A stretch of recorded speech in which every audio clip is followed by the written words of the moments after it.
Midnight came and went, and with it, the money that keeps America's government running.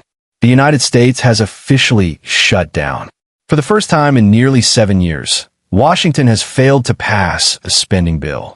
And this time, the crisis comes with a new and chilling twist. Vice President J.D. Vance stood at the White House podium, flanked by officials, and warned the nation.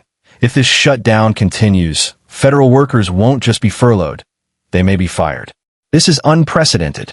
In every shutdown before, workers were told to stay home and wait. Their jobs were protected. Their paychecks came eventually.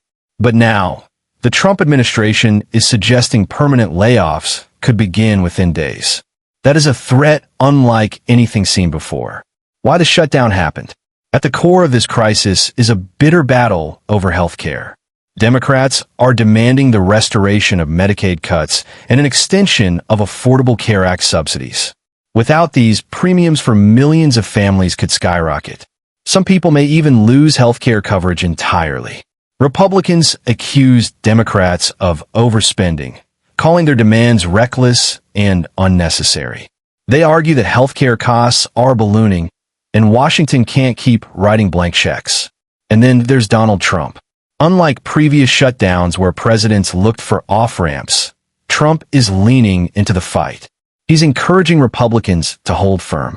He's called Medicaid a failed program and has openly hinted at mass firings to shrink government permanently. The result, deadlock. And now shutdown. Who's paying the price? The effects are immediate and brutal. Roughly 2 million federal workers will keep working without pay. This includes TSA agents at airport checkpoints, air traffic controllers guiding planes, and Border Patrol officers on the front lines. Another 750,000 workers have been furloughed, sent home with no paycheck at all. Military families are hit especially hard. Soldiers continue serving, but their pay is frozen. Imagine being deployed overseas, risking your life, while your spouse and children back home are scrambling to cover rent and groceries.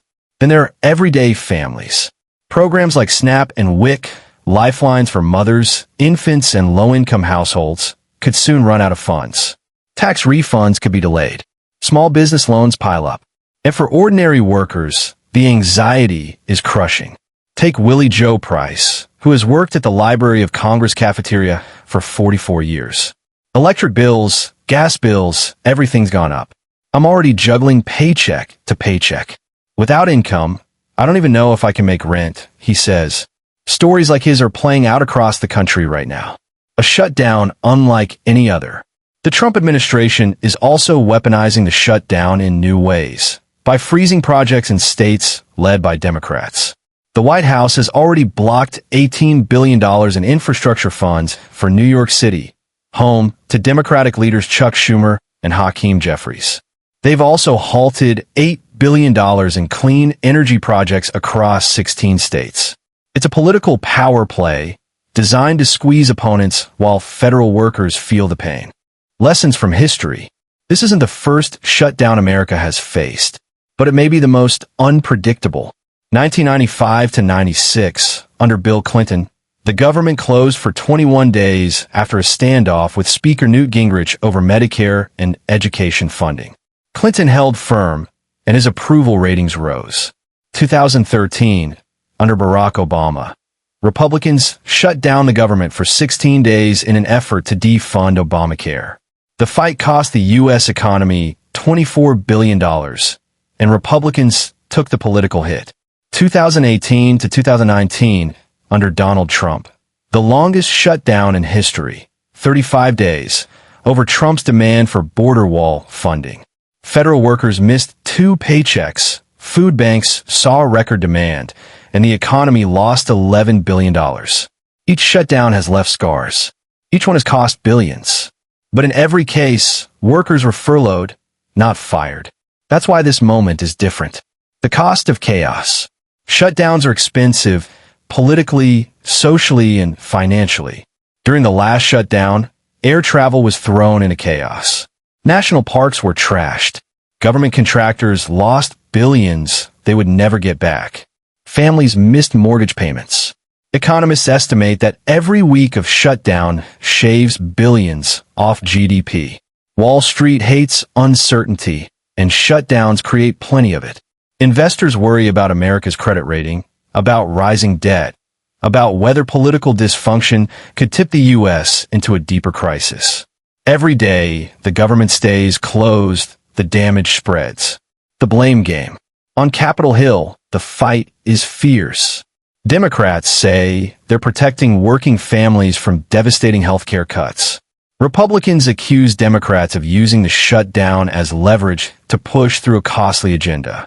Senator Andy Kim has even pledged to withhold his own paycheck until workers are paid again, blasting Republicans for skipping town while families suffer. Republicans, in turn, argue Democrats are exaggerating the urgency, pointing out that subsidies don't expire until December. Democrats counter that open enrollment begins in November, meaning families are already making choices about coverage right now. Caught in the middle, millions of Americans.